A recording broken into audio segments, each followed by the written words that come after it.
శ్రీమాత్రే నమ. జయ గురు దత్తాత్రేయ నమ. ఈ వీడియోలో మనం మిథున రాశి వారికి ఫిబ్రవరి 1 నుంచి 15వ తారీఖు మధ్యలో జరగబోయే వారఫలాలు పరిశీలించినప్పుడు ఈ పక్షంలో 4 గ్రహాలు అష్టమ స్థానంలో ఉండగా ఈ పక్షం ప్రారంభం అవడం జరిగింది. ప్రధానంగా శుభగ్రహాలు అష్టమ స్థానం సంచరించినప్పుడు జాతకుడికి శుభవార్తలు, వృత్తిపరమైన అభివృద్ధి, సులభంగా ధనం సంపాదించే మార్గాలు కనబడటం, పెద్ద మొత్తంలో రుణ ప్రయత్నాలు ఫలించడం, ఏదో ఒక శుభవార్త భార్య తరపు నుంచి కానీ అత్తవారి తరపు నుంచి రావడం జరుగుతూ ఉంటుంది.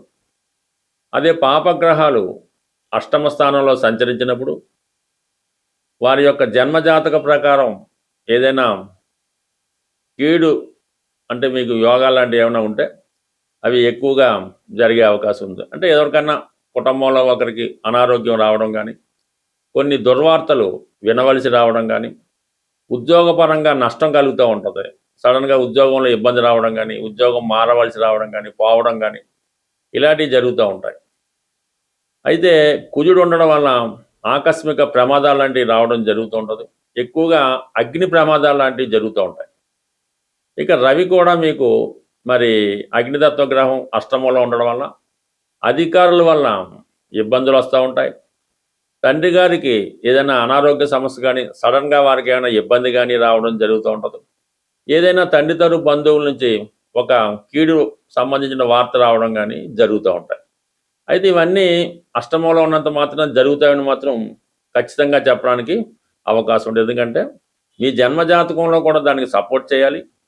అప్పుడు జరుగుతున్నటువంటి దశ, అంతర్దశ, భుక్తి వీటిలో కూడా మీకు ఇటువంటి అష్టమ స్థానం మీద వాటి ప్రభావం ఉంటే ఇవి రావడం జరుగుతూ ఉంటుంది. సో ఏదైనా మిథున రాశి వారికి రాశి అందే గురుగ్రహ సంచారం వల్ల చాలా సందర్భాల్లో ప్రతిదీ మంచి కానీ చెడు కానీ జాతకుడికి అది అనుకూలంగా మారడం జరుగుతూ ఉంటుంది. పెద్దగా ఇబ్బంది అయితే పడక్కలేదు. అయినప్పుడు కూడా కొంత జాగ్రత్త అయితే అవసరం. ప్రయాణాలు చేస్తున్నప్పుడు కానీ, సాహస వృత్తుల్లో ఉన్నవాళ్ళు కానీ, ఏదైనా సాహసంతో కూడుకున్నటువంటి వృత్తులు చేపట్టిన వారు ఇలాంటి వాటిలో అంటే ఈ మధ్యకాలంలో జరుగుతున్నటువంటి కొన్ని పోటీలు అవ్వచ్చు, ఇటువంటి వాటికి జాగ్రత్తగా ఉండడం మంచిది. బట్ ఇప్పుడు మరి అష్టమ స్థానం నుంచి నెమ్మదిగా ఈ పక్ష ప్రారంభంలోనే ఫిబ్రవరి 3వ తారీఖున బుధుడు భాగ్యస్థానంలోకి వస్తూ అక్కడ ఉన్నటువంటి రాహుతో కలుస్తున్నాడు. ఇది ఒక విధంగా జాతకుడికి తనలో ఉన్నటువంటి ప్రతిభకి, ఇంతకాలంగా తను ఏదైతే కష్టపడ్డాడో దాని ఫలితాలు ఇప్పుడు పొందడం జరుగుతుంటుంది. ఈ సమయంలో మీరు ఒక విదేశ సంస్థతో కానీ, విదేశంలో ఉన్నటువంటి వ్యక్తులతో కానీ టైఅప్ అయి మీ యొక్క ప్రొడక్ట్ని ద్వారా మీరు పాపులర్ అవ్వడం జరుగుతూ ఉంటుంది. అలాగే ఏదో ఒక గొప్ప పుణ్యక్షేత్రాన్ని ఈ సమయంలో మీరు దర్శించడం జరుగుతుంటుంది. బాగా పాపులర్గా ఉన్నటువంటి విదేశంలో ఉన్నటువంటి పుణ్యక్షేత్రాన్ని దర్శించడం జరుగుతుంటుంది. కొంతమంది ఎక్కువగా అమ్మవారు సంబంధించినటువంటి ఆలయాలు దర్శించడం, అమ్మవారి సేవలో పాల్గొనడం జరుగుతూ ఉంటుంది. బట్ ఏదైనా ఇది సాహసంతో కూడుకున్నటువంటి ఏదైనా మీరు ప్రయోగం చేసి ఉన్నా, ఏదైనా ఒక పిహెచ్డి లాంటిది రీసెర్చ్ అంటే కొత్తగా డిఫరెంట్గా వచ్చే కాకుండా చాలా కొత్తగా ఏదైనా మీరు కనిపెట్టి ఉంటే దానికి సంబంధించినటువంటి గుర్తింపు రావడం జరుగుతూ ఉంటుంది. ఇదే పక్షం 5వ తారీఖున శుక్రుడు కూడా భాగ్యస్థానంలోకి రాబోతున్నాడు. ఇది ఒక విధంగా ఉన్నత ఉద్యోగాన్ని ఇస్తుంది. ఇంకా మీకు వివాహ సంబంధించిన విషయాల్లో, ప్రేమ సంబంధించిన విషయాల్లో కొంత సక్సెస్ అన్నది రావడం జరుగుతుంది. అంటే కొంతకాలం పెండింగ్గా ఉంటుంది. ఇష్టపడుతున్నారా లేదా, ఎస్ నో అని తెలియకుండా సందిగ్ధంలో ఉంటుంది.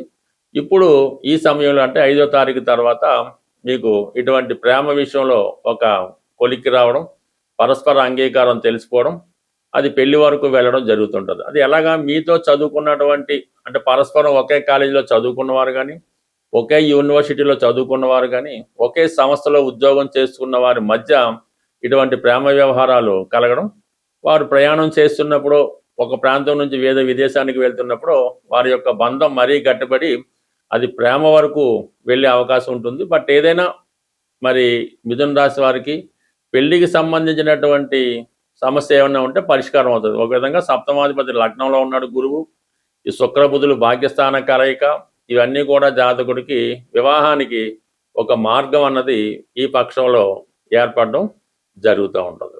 బట్ అలాగైనా వృత్తిపరంగా మాత్రం కొన్ని అనుకోని మార్పులు ఈ సమయంలో రావడం జరుగుతుంది. ఎందుకంటే అష్టమాధిపతిగా శని దశమ స్థానంలో ఉండడం, ఈ అష్టమంలో ఉన్నటువంటి రవి కుజులు మీకు అక్కడ అధికారులతో పడకపోవడము, మీకు తగినటువంటి ప్రాధాన్యం ఇవ్వలేకపోవడం వల్ల మీకు మీరుగానే పాత ఉద్యోగాన్ని విడిచిపెట్టి దానికన్నా మంచిగా ఉన్నటువంటి కొత్త ఉద్యోగంలోకి ప్రవేశించడానికి ఈ పక్షం మీకు అన్ని విధాల అనుకూలంగా ఉన్నది.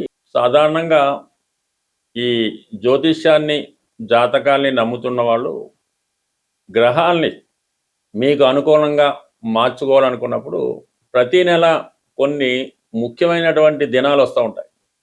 ఆ రోజుల్లో మీరు విధి విధానంగా పాటించడం వల్ల గ్రహాలు మీకు అనుకూలంగా పనిచేయడం మొదలవుతూ ఉంటాయి.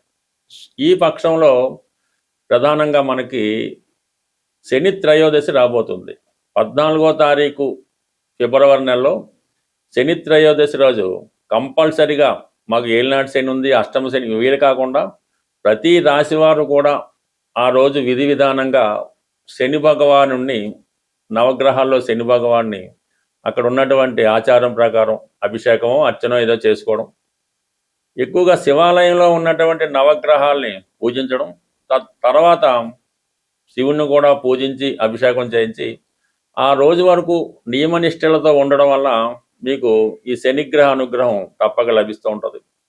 అలాగే ఈ నెలలోనే మనకి ఈ 15వ తారీఖున మహాశివరాత్రి వస్తుంది.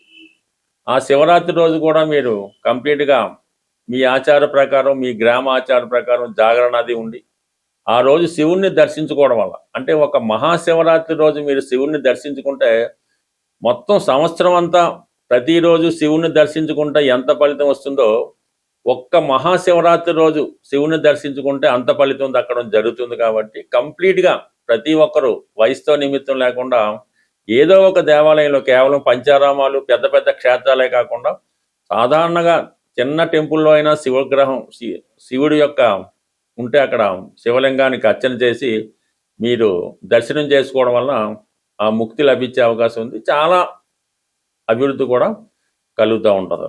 ఇక ప్రధానంగా ఇంకా సంకటహర చతుర్థి ఫిబ్రవరి 5వ తారీఖున ప్రధానంగా ఈ నెల మొదట్లోనే వస్తుంది. కాబట్టి ఆ రోజు విధి విధానంగా వినాయకుడిని అర్చించడం వల్ల, సంకటనాశన గణేశ స్తోత్ర పారాయణ వల్ల, ఏదైనా ఈ విధంగా వస్తున్నటువంటి ప్రతి నెలలో సంకటహర చతుర్థి, మాస శివరాత్రి ఇవన్నీ చేసుకోవడం వల్ల కంప్లీట్గా మీకు గ్రహాలు మీకు అనుకూలంగా పనిచేస్తూ జరుగుతుంటాయి. అవి మీకు అనుకూలంగా మారి మీ అభివృద్ధికి కారణమవుతూ ఉంటాయి. స్వస్తి. సాధారణంగా ఈ జ్యోతిష్యాన్ని జాతకాల్ని నమ్ముతున్న వాళ్ళు గ్రహాల్ని మీకు అనుకూలంగా మార్చుకోవాలనుకున్నప్పుడు ప్రతి నెల కొన్ని ముఖ్యమైనటువంటి దినాలు వస్తూ ఉంటాయి.